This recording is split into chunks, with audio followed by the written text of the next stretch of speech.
¿Alguna vez has sentido algo sombrío emanando de un videojuego? Los videojuegos por lo regular suelen asociarse a emociones coloridas como la diversión, los recuerdos, los amigos. Sin embargo, hay distintos videojuegos que muchas veces nos han hecho sentir que algo está mal. Algo en ellos nos hace entender que no todo es lo que parece, y muchas veces esto no solo aplica en el videojuego como tal. Muchas veces esto también se puede aplicar en su desarrollo o en la historia que suele rodearlos. En la historia de hoy me gustaría hablarles de lo que durante la década de los 80 fue considerado un videojuego maldito. As if from outer space in a variety of weird guises, Defender, Pac-Man, asteroids. To fans, they represent a challenge, but to critics, as Terry Drinkwater reports, they are a menace. Oregon, verano de 1981. Cientos de jugadores llenan los centros de arcade en las tiendas comerciales de los Estados Unidos.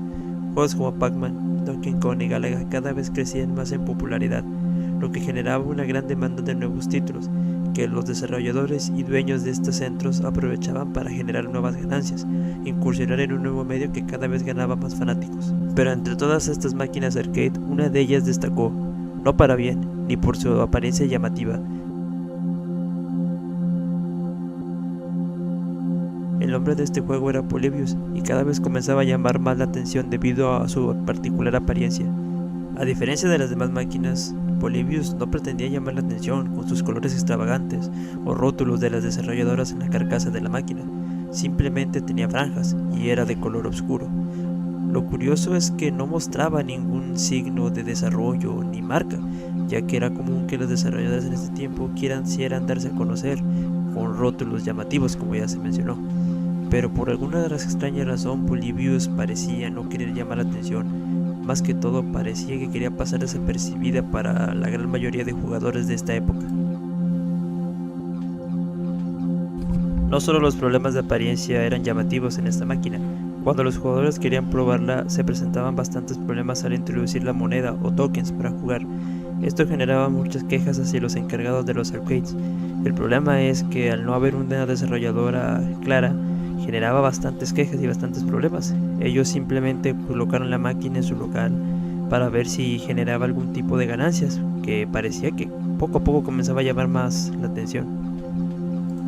En cuanto al videojuego en sí, no era muy diferente a los estándares de la época. Cabe destacar que eran los 80s y la industria estaba en pañales aún. El juego consistía en navegar en una nave espacial. Como otros juegos típicos de la época, se debían eliminar hordas de naves invasoras. La gran particularidad que tenía Polybius es que en lugar de mover la nave por la pantalla, lo que controlábamos era la pantalla en sí. Generaba un giro estetoscópico, generando un movimiento algo raro para el jugador. Además de esto, los destellos de colores eran bastante comunes y contribuía a provocar malestares en quien los jugaba, llegando a causar dolores de cabeza intensos, náusea e incluso en casos más extremos convulsiones debido al constante cambio de colores en la pantalla. Sin embargo, y a pesar de todos estos síntomas que presentaron algunos jugadores, parecía que Polybius creaba en ellos una dependencia a seguir jugando. Reportes de la época indican que los jugadores ya ni siquiera estaban conscientes muchas veces a la hora de jugar este juego, solamente se mantenían jugando por instinto. Esto generó quejas entre los padres de los jugadores del estado de Oregon, que inmediatamente se reunieron para evitar que los hijos siguieran jugando esta máquina, e incluso se buscó contactar a los creadores del juego, pero no se tuvo éxito. Pero, ¿por qué esta máquina parece crear este efecto en los jugadores de Oregon? La teoría parece ser más siniestra de lo que parece. La información acerca de Polybius muchas veces es difusa, ya que muchos afirman que el juego les generó amnesia como un síntoma tardío de jugarlo. A día de hoy esto parece ser más una leyenda o un mito, casi olvidada en su totalidad. La información cada vez es más escasa, ya que muchos jugadores de esa época que decían tener contacto con el juego ya están en una edad cercana a la tercera edad. Entre las teorías más sonadas se encuentran aquellas en las que se afirma que los encargados de los salones de arcade colaboraban con hombres de trajes negros a la hora de realizar ciertos mantenimientos de las máquinas o transportarlas. Esto es extraño en sí, debido a que la vestimenta clásica de los técnicos de electrónica no suele coincidir con la descripción dada para los hombres que transportaban las máquinas, y a menudo se relacionaban con los hombres de negro o de cierto gobierno de cierto país. Pero, ¿qué tienen que ver ellos con esta máquina? Bueno, la historia de Polybius en este punto da un giro hacia una dirección más conspirativa, de gran escala, debido a que durante las décadas de los 60 En Estados Unidos, según una teoría muy famosa, no se sabe a ciencia cierta si es verdad o no, como mencioné, la información es difusa, pero el proyecto MK Ultra puede estar relacionado. Puede sonar algo rebuscado al principio, pero muchos testigos afirman tener esta relevancia. Creen que esto en verdad es parte del proyecto.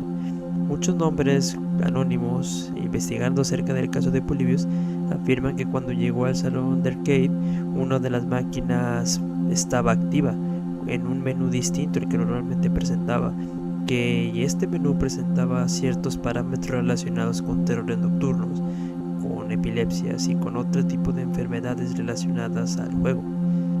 Sin embargo, a los pocos días de que Polybius llegara, el rumor de un chico que presentó un serio caso de adicción al juego se hizo muy presente y fue esparciéndose a gran escala en el pueblo de Oregon, ya que este chico se dice que después de 12 horas ininterrumpidas jugando terminó colapsando hasta dejar de estar en este mundo.